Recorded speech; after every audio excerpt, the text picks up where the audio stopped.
News 18 rising Bharat ಕಾರ್ಯಕ್ರಮದಲ್ಲಿ ಕೇಂದ್ರ ಗೃಹ ಸಚಿವ ಅಮಿತ್ ಶಾ ಮಾತಾಡ್ತಾ ಇದ್ದಾರೆ ನೋಡಿ। घर में गैस नहीं था, घर में बिजली नहीं मिली थी, नल से पानी नहीं मिला था, खाने के लिए बड़ी मशक्कत करनी पड़ती थी, स्वास्थ्य की सुविधाएं नहीं थी।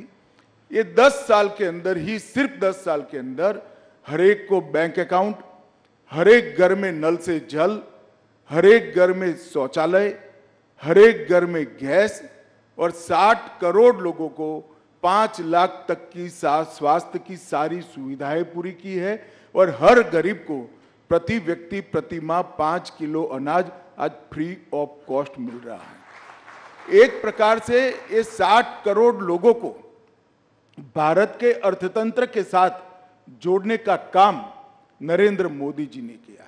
ये 10 साल के अंदर ही देश जिसकी बड़े समय से राह देखता था कि भारत अपने अर्थतंत्र को दुनिया की तालिका में बहुत आगे पहुंचा है। अटल जी 11वें नंबर पर छोड़कर गए थे। अर्थशास्त्री मनमोहन सिंह जी ने 10 साल में 11वें का 11वां मेंटेन किया और मोदी जी ने 10 साल में 11वें नंबर से 5वें नंबर पर पहुंचा है। और मैं आज आपके कार्यक्रम के माध्यम से देश की जनता को कहने आया हूं, ये मोदी गारंटी है, तीसरे कार्यकाल का आशीर्वाद दे दीजिए। हम तीसरे नंबर की आर्थिक ताकत दुनिया की बन कर रहे हैं। ये 10 साल में भारत मैन्युफैक्चरिंग का हब बना है। ये 10 साल में डिजिटल क्रांति सब्जी वाली से लेकर बड़े बड़े कॉरपोरेट तक ट्रांसलेट कर गई है। ये 10 साल के अंदर भारत के स्टार्टअप दुनिया भर में धूम मचा रहे हैं। ये 10 साल के अंदर ही एक सर्वग्राही, सर्वस्पर्शीय और सर्वसमावेशी शिक्षा नीति का आगाज हुआ है, जो अपनी भाषाओं पर तो गौरव करता है, दुनिया भर की आधुनिक से आधुनिक चीजों को समाहित करते हुए विश्व के मंच पर भारत के युवा को खड़ा रहने की ताकत देता है। ये 10 साल के अंदर भारत सुरक्षित हुआ है।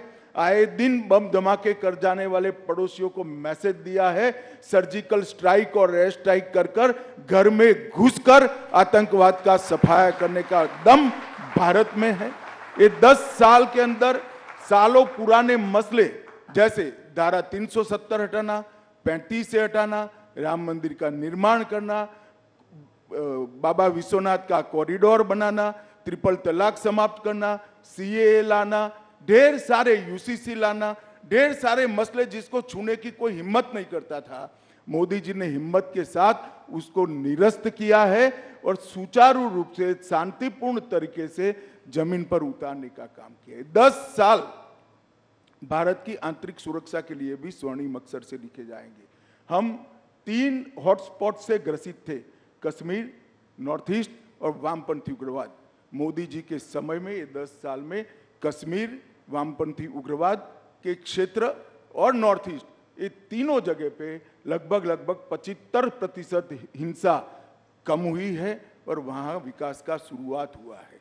और ये 10 साल में सबसे बड़ी उपलब्धि है, पहले देश के विकास के लिए सिर्फ सरकारें लगा करती थी, नरेंद्र मोदी जी ने महान भारत का संकल्प 130 करोड़ लोगों के स्वप्न बनाकर रखा है और मोदी जी के नेतृत्व में 130 करोड़ लोग जब देश आजादी की शताब्दी मनाएगा 15 अगस्त 2047 को, तब महान भारत की रचना के लिए कटिबद्ध है और उनके नेतृत्व में आगे बढ़ेगा। आप जो कहते हो कि लक्ष्य क्या है, लक्ष्य 400 पार का है।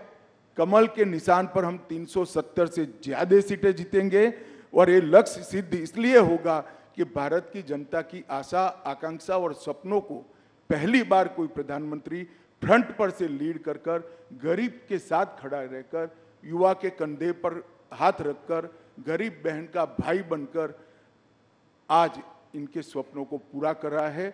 मुझे पूरा विश्वास है कि मोदी जी के नेतृत्व में भारतीय जनता पार्टी 370 पार करेगी, एनडीए 400 पार करेगी और फिर एक बार मोदी सरकार बनेगी।